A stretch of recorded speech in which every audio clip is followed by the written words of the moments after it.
नमस्कार किसान मित्रों, मेरा नाम रोहित दुबे है। एकाडियन सी प्लांट से और आज અમે આવ્યા છે માંડુધાર ગામમાં જે ઉમિયા એગ્રોના માલિક છે ચિંતનભાઈ।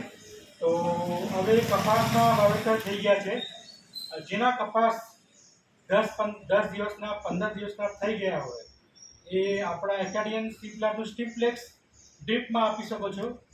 એકરે 1 લીટર। અને શું કામ વાપરવાનું મહત્વની વાત એ છે, તમારા કપાસને તાણ આવે છે, ઉગી શકતા નથી, પીલા પડે છે। અને પીલા શા માટે પડે છે? કારણ કે અંદરના જે મૂળિયા છે, મૂળિયાની હરખી રીતે વિકાસ નહીં થાય છે, એટલે કપાસનો વિકાસ થવા બંધ થઈ જાય છે।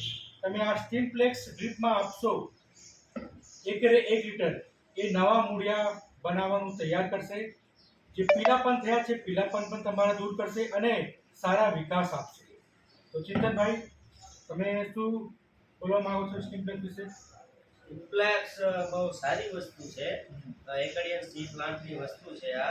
મેં પણ મારા કપામાં નાખી હતી અને રિઝલ્ટ સારા છે। અત્યારે કપાસ સામે ઘણા બધાને પીળા પડે છે, તો આ વસ્તુ એના માટે સારી છે। એકરે 1 લીટર 10 દિવસ 15 દિવસના કપાસ થઈ જાય ત્યારે તમે આ વાપરી શકો છો। એકરે 1 લીટર અને ભાવમાં પણ તમે પોસાય એવા ભાવ છે। તમે ભાવ જાણવા હોય તો ચિંતનભાઈ સાહેબ પાસે તમે સંપર્ક કરી શકો છો। તો આ તમે વસ્તુ યુઝ કરો અને કપાસને સારા વિકાસ આપો, કપાસને હરિયાળી આપો। અને મગફળીમાં પણ તમે કોઈ પણ શાકભાજી હોય, મરચી હોય, મગફળી હોય, એમાં પણ તમે યુઝ કરી શકો। ધન્યવાદ।